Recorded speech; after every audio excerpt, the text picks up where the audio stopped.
Hi, welcome to this very special edition of the Cancer Coach Talks. I'm your host, Leslie Nance, and as you can see, I'm sharing my screen today with one of my clients, Christina. Christina, thank you so much for being here with me this afternoon and being so willing to share your story with all of us today.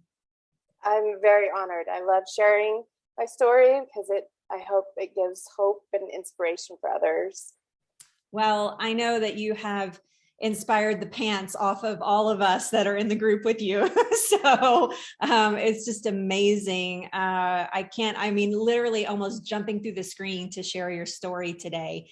And so I want you guys as the listeners to take in the information that you're about to hear. And often I speak about with my clients is creating evidence. We need to create evidence that it's possible for our bodies to heal. And I talk about this a lot with my clients as individuals and collectively as a group as well.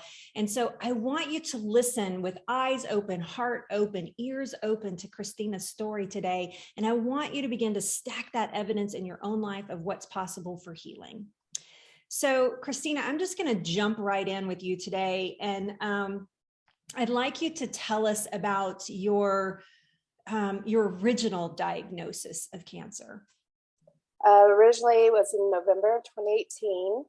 I was diagnosed with stage 2B lobular pleomorphic breast cancer. It was a grade 3, and everything was told to me it was aggressive. And that's when I started my journey with what I did kind of in 2019 is kind of where I began with that healing path for that breast cancer. Yeah. And so how did you respond with like treatments and lifestyle changes that you felt like would help make a difference through this process? I mean, because the goal is to not have cancer again, right? I mean, so talk to us a little bit about some of the changes you had made then. Back then I was really hesitant on the conventional path. Mm-hmm. Which like chemo, surgery, radiation. Yeah, the conventional. So I kind of wanted to explore the alternative path as well. Mm-hmm. I wanted to mention my age because I was actually diagnosed at age 29. Wow. 39, sorry. Yeah. 39. Yeah. So, that kind of speaks in that decision making helps with your age as well as what path of treatment I wanted to take. Mm-hmm. I was comfortable with the surgery. I chose a double mastectomy. I think it was just because I knew the cancer was going to be out of my body. So it was kind of a relief feeling of, okay, the majority of the cancer is out of my body. Now it's just making sure any lingering cells are gone as well. I did ask for what's the longest time I could make a decision on chemo, because of everything was kind of urgency. They kind of want to get you into surgery, then chemo and radiation. And such a familiar story for all of us. It's like boom, boom, boom. And you're like, wait a second, I'm just now getting used to being a cancer patient. So hold up. Yeah. So and you have that right. I think that's one thing that I wanted to speak of is you can ask, what is the time frame I need to make a final decision? What is my time? And feel comfortable. I want to just feel comfortable with the decision I was going to make, no matter what decision it was going to take. Yeah. So I did. I talked to 3 oncologists. I talked to integrative oncologists. I talked to a naturopath doctor, and everything was kind of leaning towards an integrative approach of yes, do make a decision on the chemo, but also bring in all these kind of alternative treatments as well. Sorry, my nose is a little runny. That's okay. So I did choose chemo with 4 rounds of chemo, and then I did 15 rounds of radiation. I think because of the alternative approach, integrative with the conventional approach, helped me really respond to the treatments really well with not being sick, not being too fatigued, because I worked full time. During this time, I was able to do, I have 2 young kids. They were able to do all their activities. Like I think that's the biggest thing that most people would tell me is like, I can't believe you're going through chemo right now, because you would have never, if I didn't lose my hair, you probably would have never noticed I was going through those treatments, because of I was always making sure I stayed on with my energy level or my nausea. I responded really well with it. Lifestyle change was definitely looking at that time was nutrition. I looked at nutrition, looked at acupuncture as well. Those are the kind of the two things I really changed in with my lifestyle. I didn't have, at that time, I didn't have a program like yours to help me with the mindset. So my mindset was very determined of I'm beating this. This is it. I'm gonna get through this and that's it. I'm going on. And then I started sharing my story so publicly, mainly because I have family in other states. So it's kind of notifying them. And so I wasn't on the phone all day long with information and sharing information. But then when I started sharing my story, what helped with my mindset is hearing other people's story of survival. Because when I was first diagnosed, I didn't have those stories in my circle at that time. And then when I started sharing my story so public, I started hearing a lot more survival stories. That helps with your mindset. Which is why you're here today, is to share that type of story, to pay that forward and let people know that this is, that this is really possible. So, so lifestyle changes, so diet changes, using acupuncture, being the boss, physically through this, feeling good, maintaining your lifestyle.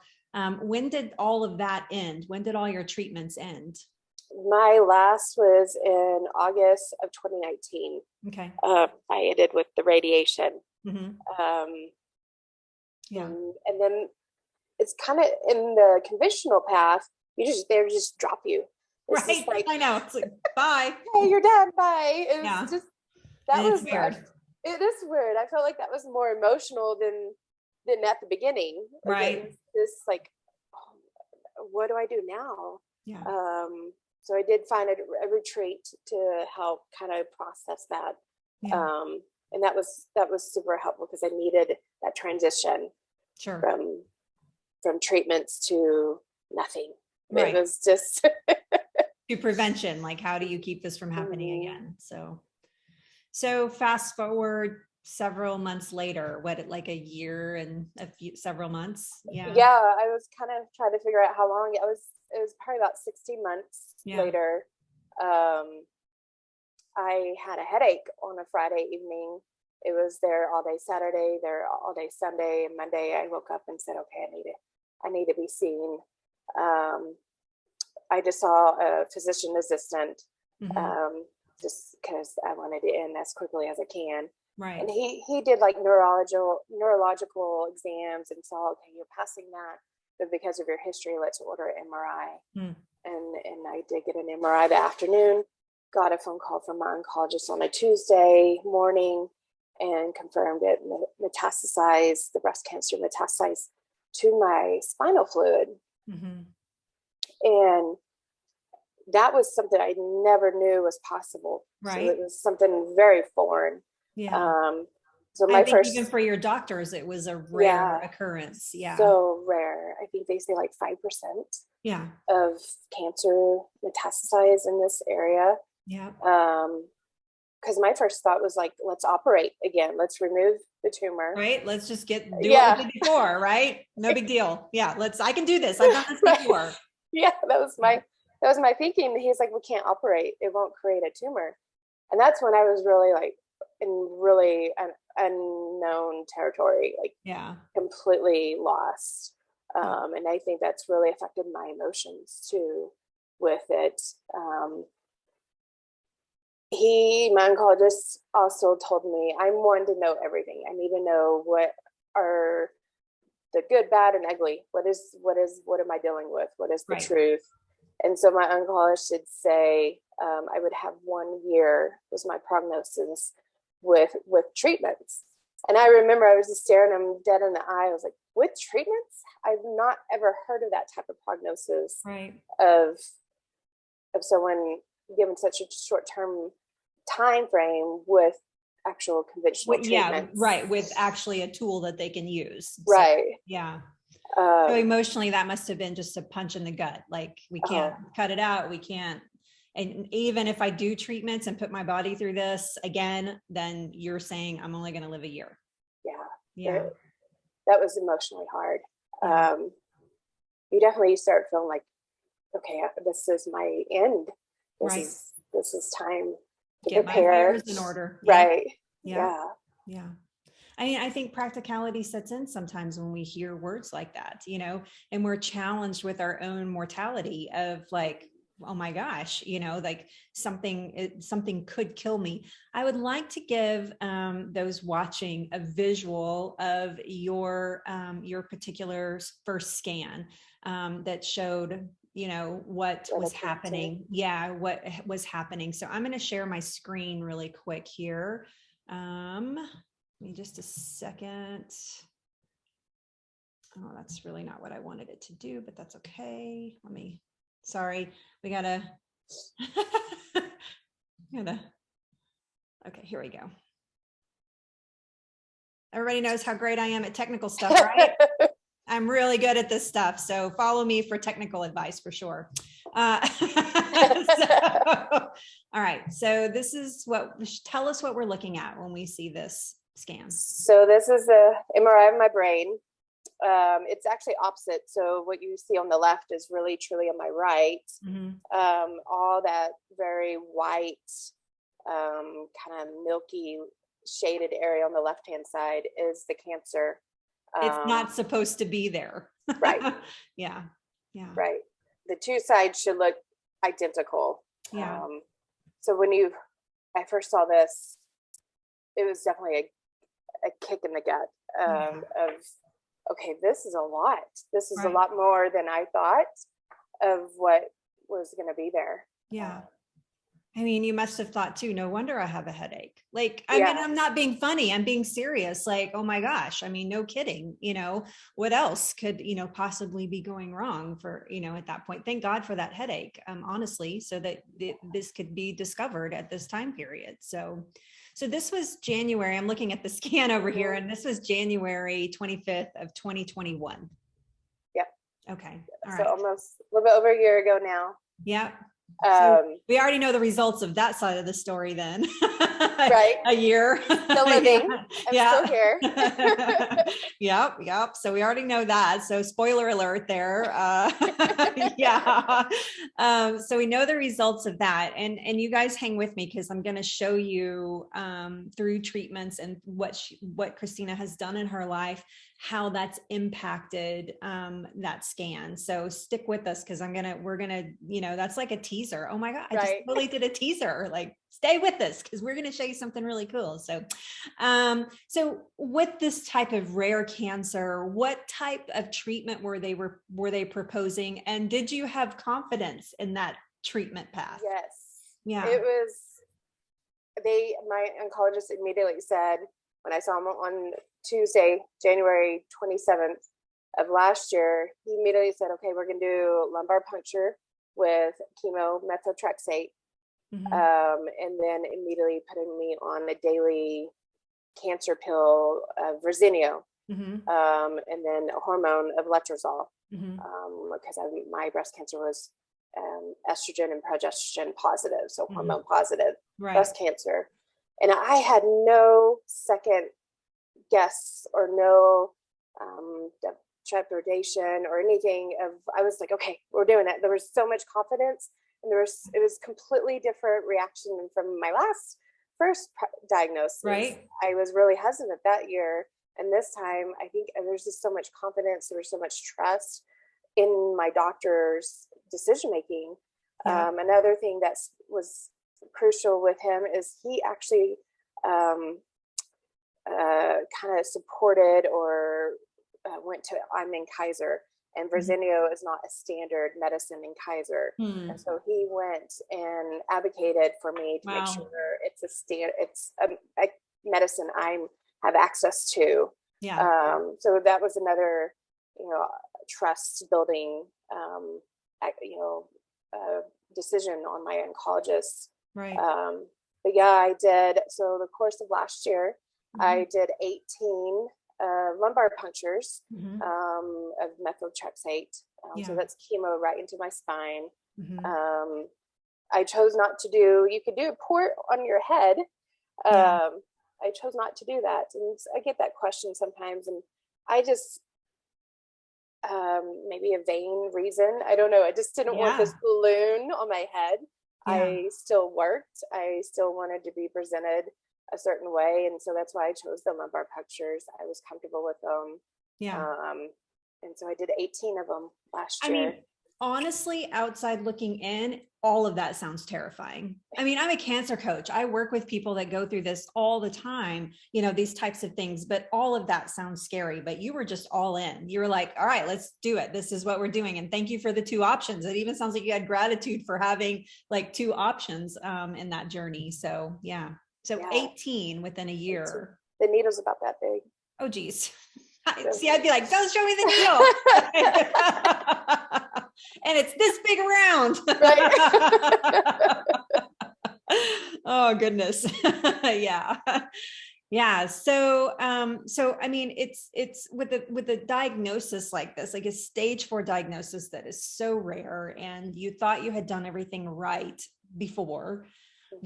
How did this change your relationship with how you treated yourself? I mean, were you like, stupid diet didn't work, and this, why am I doing all of this? I mean, did that cross your mind? I know you're inherently a positive person, but did those types of thoughts kind of cross through the brain?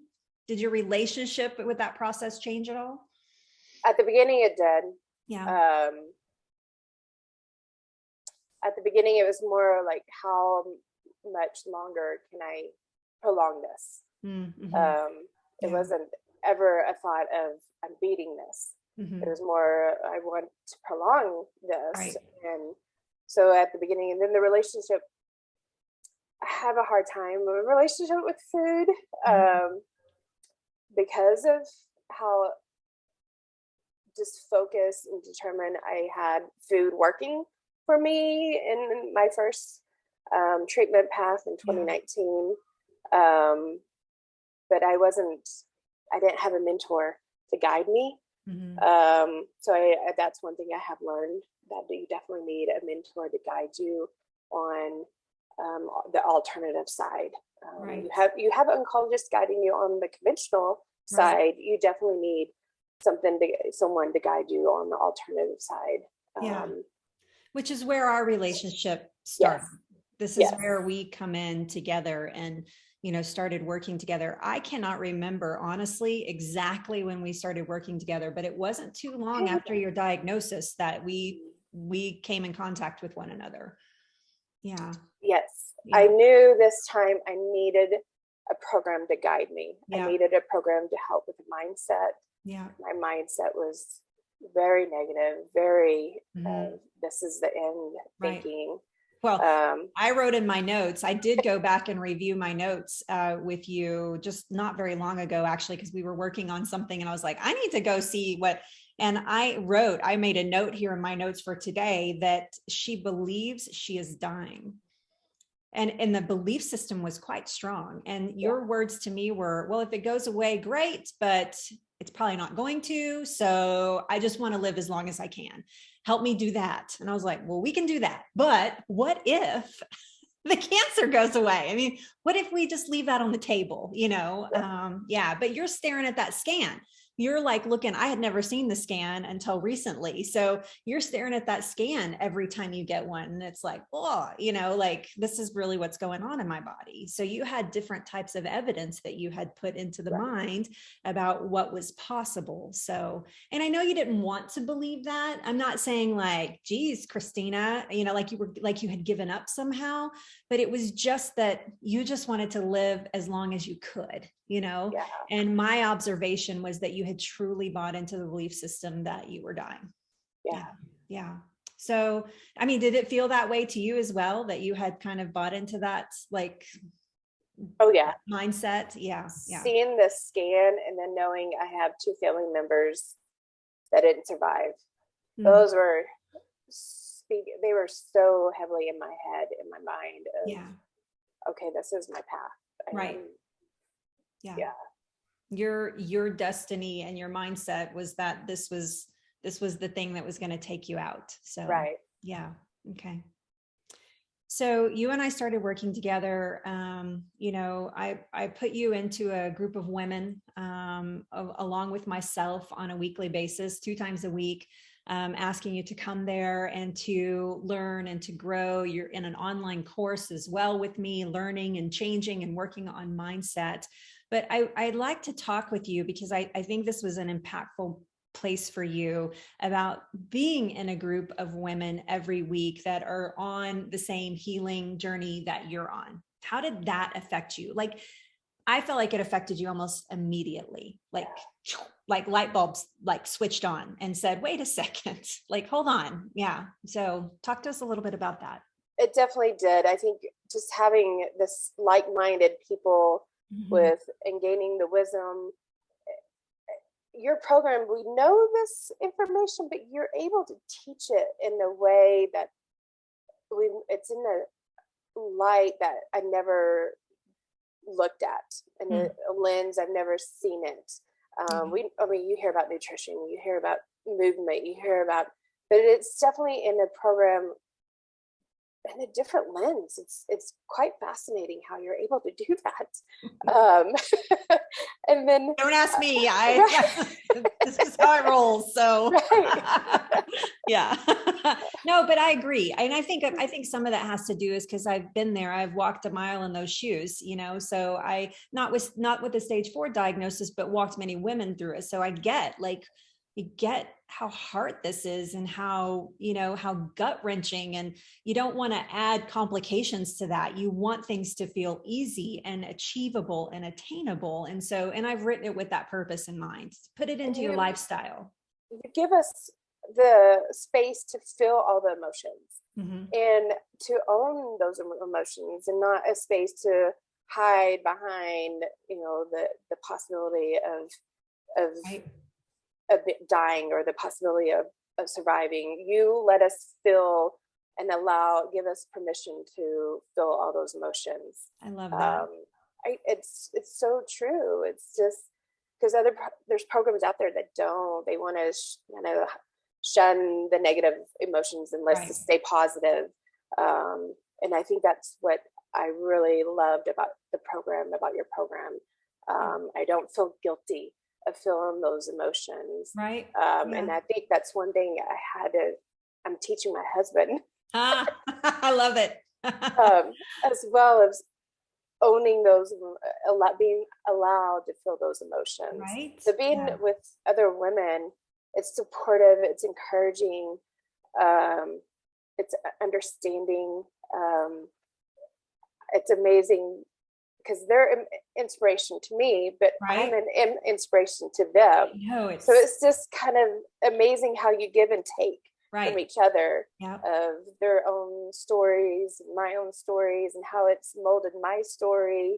So just having the other women is crucial to know they're in the same space. They know the feelings, they know the self-talk that you have. And cancer is very isolating. Even if you have an amazing support system, if you have like the best support system on the planet, if those people are not going through or have been through what you have been through, you still don't have that foundation, because, or as women, we shelter a lot. So we'll shelter inward because we don't want people to feel uncomfortable with what we're struggling with, or we don't want people to think that we're not dealing well, or, that this isn't going down so great. And so, but in the group, even for me, it's a way to, as the facilitator, it's a way for me to just connect with people, and the language is so similar, and I hear stories and I'm like, I know, and so, and just being able to coach through them. I mean, because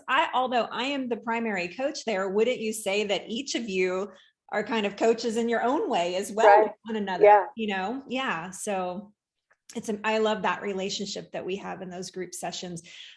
So I know that you have always had a really good relationship with your doctor, with your oncologist, loads of trust. How did that even deepen for you through this process, and kind of with yourself and with your treatments? I mean, what is, you know, what's that thing that you would say is like the takeaway for that for you? Oh, that's a great question. I would see my oncologist weekly. Mm-hmm. I saw him weekly from January to March, and then every other week from March to June. Mm-hmm. So I saw him quite often. Mm-hmm. And just him being comfortable with sharing, because I'm very comfortable sharing my thoughts with him Mm-hmm. of the stigmas that are out there with cancer. And we were able to comfortably have a dialogue with it. And I think that's what helped me solidify the oncology industry, the cancer industry, do truly care. Right. For us. They're not out to get you. Right. You're in a relationship with them for a particular reason, for a thing. Yeah. Okay. It truly benefits them if we survive. Right. They want to, I mean, that's more beneficial to them if we survive than if we died. Right. Like I think that's what's hopefully eventually can change with the impression of cancer, is that we're a team, we're a partnership here of survival. I love that. So many people have wayward relationships with their oncologist or oncologists in general. And I think it's just so important for people to understand that this is a relationship, you know, that we build with a person. And it's important that you enjoy that relationship because they're an integral part of, you know, helping you survive and helping you survive well, you know, through this process. So through all of these changes that you were experiencing, I mean, I watched your mindset shift as you began to grab into the work and, you know, doing the work and making mindset shifts, you know, around healing and what that meant for you. And can you explain to those that are watching, you know, what happened as you changed and you explored your own healing pathways?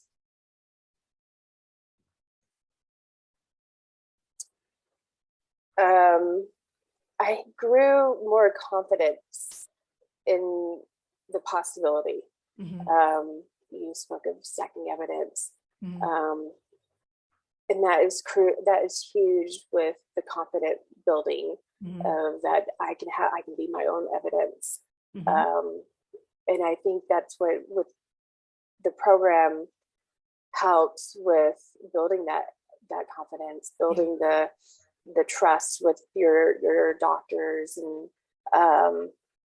your relationship. I think that was the biggest shift, is that confidence of that I can beat this. I have the determination to beat this. Right. And the gumption. Yeah. I mean, I watched you go from Christina, who thought she was dying, to Christina was like, wait a second, maybe I'm not dying, to Christina was like, I'm not dying. I mean, it was like this shift, you know, like throughout this process of, as you stacked more and more evidence that could possibly be the truth. You know, I think sometimes it's not noticeable because it happened so quick. Yeah. Right. It did. And I think that's why you saw it more than I saw it, because it happened really fast. I thought it would be like an 8-week process. Like, oh, after 8 weeks, I finally have this confidence, that it did happen so quickly. Yeah. I would say within the first 3 or 4 weeks, you were pretty much had changed your mindset to like, wait a second, I'm going to beat this. I mean, I'm not here to just, you know, be stable or to be, you know, which would be great. We celebrate stability and scans, but I think I have I think I have an opportunity here to really like beat this. And so, so I watched you really dig in, and do that work. So did anybody else in your family or friends, did anybody else notice that change in you, like a shift? Because I mean, obviously I did. I think I asked this of my husband. My husband Yeah. noticed it when I was really dialed in and focused in my Yeah. healing this time. Yeah. It wasn't an afterthought of like, oh, I gotta go do my chemo. It was a daily focus of my healing. Yeah. That's what he noticed. I would say he noticed the stronger relationship with the caregivers and doctors. Mm-hmm. That was really different this time around. Yeah. Is building that relationship. Must have been so good for him to see you in that mode, you know, instead of like the fear mode, but working in that like confidence mode of like, I'm going to do this work. I'm sure sometimes it's frustrating too, because you're trying to live your life and balance this and, you know, go through the holidays and do everything that we need to do in life. And, you know, was that difficult for you? Did you find the struggle in that process at all? Yes. Yeah. I remember, I think it was like March of last year, I just asked my husband, I was trying to juggle my calendar, my schedule of just treatments of doctors, scans, I mean, acupuncture appointments. Like I was just trying to stay on top of that schedule, stay on top of my full-time work schedule of what's needed for me. I'm in a position that I can't just delegate and hand off work. Mm-hmm. I'm the responsibility of it. Yeah. And then our kids were in soccer and hockey. Right. And so I just remember just looking at my husband, I was like, I need you just to worry about the kids' schedule. You put up, we have a calendar that we share and you're responsible for that. Yeah. And I knew that's when I needed help. I couldn't manage it all by myself. Right. But that's what a boss does, right? Is a cancer boss says, I can't do this by myself. I need some help. And sometimes that's hard for us as women. Yes. I hate asking for help. I was just hanging. What was I hanging there? Oh, I was working on a towel bar that was loose and I was in there with a screwdriver and my husband was like, let me help you. I was like, I don't need any help. Just like, I got a woman with the screwdriver here, you know? So, you know, we want to think that we can do it ourselves, but in reality, if we're not asking for help, we're actually leaving ourselves vulnerable to more disease and to more sickness. So a boss says, honey, I need you to help me. Right. And does it with confidence and love and joy and, you know, and everybody makes the switch again. So yeah, that's amazing. I love that. I'm so glad that there was a lot of evidence from other people in your life, you know, that were, you know, especially your husband, who's the closest, you know, lives with us every single day. That intimate relationship could really like take notice that you were taking charge of this and that you were going to do the work to live and to indeed not die. So just for sake of time, I want to show everybody this evidence that we are talking about. So let me go grab those images super fast again, because I accidentally closed one. So I need to get it back again. So give me just a sec. So the image that she's pulling up was in December. Is my last MRI of my brain. Well, I'm going to show for just for reference. I'm going to show the original first. So this was in January of 2021. That's so just for reference, there's that one. And the one that I'm going to show you now is the one that came up in, oh, this gives me chill bumps every time I look at it, Christina. So here's the one from December. Either completely gone or very, very small slither at the very, very bottom. It's just very hard to detect. Absolutely amazing. From going from everybody that's watching right now, I want you to focus your attention on this scan. And I want you to start to form a belief system that if Christina can create this from a very rare scenario and follow a healing pathway with her doctors, with herself, with her family, that her belief systems, that you can too, because that is a huge piece of evidence.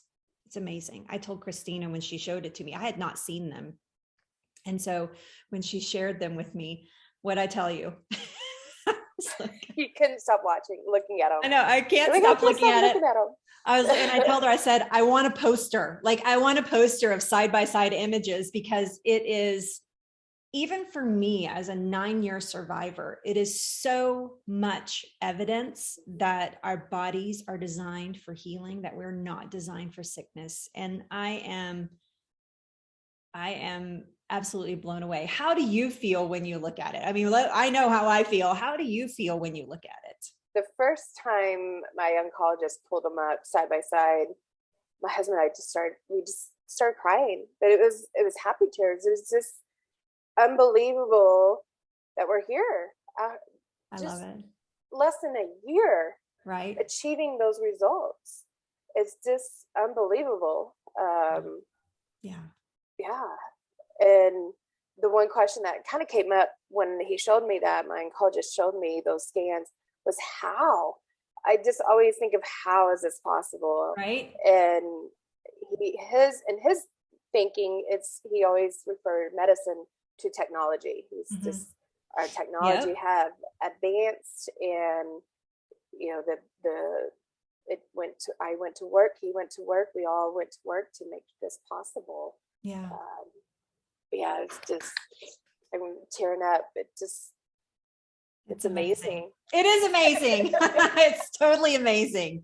So this is a question I often ask people that are, have these types of diagnosis. We just went through this with Kay, which, if you've not read Kay's interview yet, she did a written interview. For all of you that are watching, make sure that you look for that as well. But, for when the doctor says there's no cure for this, right? But then you come up NED, did it take you a bit to be okay with that? Like, getting used to thinking that it's, that there's nothing detectable there? It's still hard for me to believe. Yeah. Right. It is. It really is. I could see that. Absolutely. I think because it's still so early as well. It just happened in December. Yeah. And we're talking in February. So it's maybe too early for me to be like, okay, this truly happened.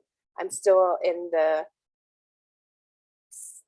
early and sparkle of like, this has truly happened. Like, I don't know how, like, the feeling of this really happened is still so new and raw. Like, I remember the afternoon you had gotten your scans, and we were all like, you and I mean, especially you and I, waiting on pins and needles, to see what is going to happen, what the result is going to be. I just remember you coming into the group session that afternoon, and you were in a bit of a rush and a hurry, and you're like, I had to come in here and share with you guys, like, what is going on? Because there were things going on in your life as well. And you shared with all of us, and I was speechless. I couldn't even, I was like, and then all of a sudden, every piece of conversation that you and I have had ran through my mind from our very first conversation, and thinking about the fact that you thought you were dying and that you were just going to be happy with an extension of a year, and now to get to a point where the body has learned to heal itself. So in the Cancer Boss program, we focus 2 times a week on celebrating. And so celebrating life and celebrating results. And that was a big celebration day, of course, for all of us, but you celebrated in a special way. Can you share with us your celebration? I did. I knew if my milestone of a year was going to come, I wanted to celebrate big. So we did. Right. We celebrated in a big party with everybody in my life last year that was supportive and loving, and people I'm originally from Texas, and now I live in Colorado. So my family from Texas came in. I even asked my oncologist. I love that. Yeah. It was just a loving, warming atmosphere of just celebrating. So tremendous. It was great. And I love that you read in the work that my clients do with me. I teach them a lesson, and then I ask them to write a letter to their cancer. And for you, this was a pivotal like moment of addressing, you were talking about earlier, the allowance of the emotions of being angry and frustrated, and what are you doing here, and why have you come? And I remember your letter to cancer being very distinct around those emotions. And you read that letter to that group of people that were celebrating with you. Yeah. How did that, I'm sure everybody's just like crying their brains out, but it's like, yeah. We did. We provided little Kleenexes, packages. I love it. Yeah. But there was it was good tears. It was good, happy tears, because I did read the letter to cancer, but I also read an entry that I did back in March of asking myself, why do I want to live? Do I want to live? Yeah. And so I read that too, and tremendous. It was room full of happy tears after that. I love it. I love celebrating, such an amazing thing. And, when we're working, when the women are working with me and together, I always make a point to say, this is not about faking it till you make it, right? That does not work. And it's not, you get like this far with that. And so this is about truly engaging with what do you want to happen? And not only learning what you want to happen, but how to make it happen and what you're going to do when you get there. Right. So it's like this whole roadmap of that exploration. And I have to say, Christina, you followed that map to a T. And it feels kind of cheesy to say that I'm proud of you, but I am so stinking proud of you. And I am so grateful to have you in my life. And it's almost impossible for me to tell you how much you mean to me. And not just because you're cancer free, but because you showed up and you were determined and you took it from the darkest of darkest spaces and brought it right into the light. And I'm forever grateful for having you in my life. And if you could tell women about one thing, like this one thing that would help them make a decision to be a part of this program, what would you share? I sat on this question for a little while because there's just so much, but how to package it in, one thing. I wrote that this program gives you the wisdom and the support that is necessary for that mental and physical healing. It gives you tools that you can continue using beyond the program. And I think that is the one thing I am so appreciative of with the program, that it gives you the tools and the wisdom to continue. Right. To create a lifestyle. Yeah. Yeah. I love it. I love it. So just any last words of advice for those would-be cancer bosses and cancer bosses. And let me just say too, that Christina's now in a mentorship program with me. So she did her initial 8 weeks, and then she's continued on into a mentorship that keeps her in the group sessions. So this is about full compass. This is not just about, like a selected amount of time. This is about love and support for as long as you feel like you want it and you need it. So just keep that in mind also as you're, making a decision today. But any last words you have for those wannabe cancer bosses out there? My biggest thing is, you shared this at one of your Tuesday training session, was reject the prognosis. Yes. Reject the prognosis and advocate for yourself. Yeah, absolutely. Those are the two things it resonates so well with me. Yeah. Yeah. It's okay to accept what is happening to you, but you can fully reject what the prognosis or what the outcome is for that projection, because as a cancer boss, you allow yourself to go there. You allow yourself to dream as big as you can possibly dream. And so I love that. And I love that came from one of our Tuesday trainings, and that wisdom. So again, thank you, Christina, for sharing your story so bravely and so wisely with us, and just being so available to just shout it out loud and create evidence for so many people that cancer is not their destiny. So just a little disclaimer I want to make before we end this special edition tonight.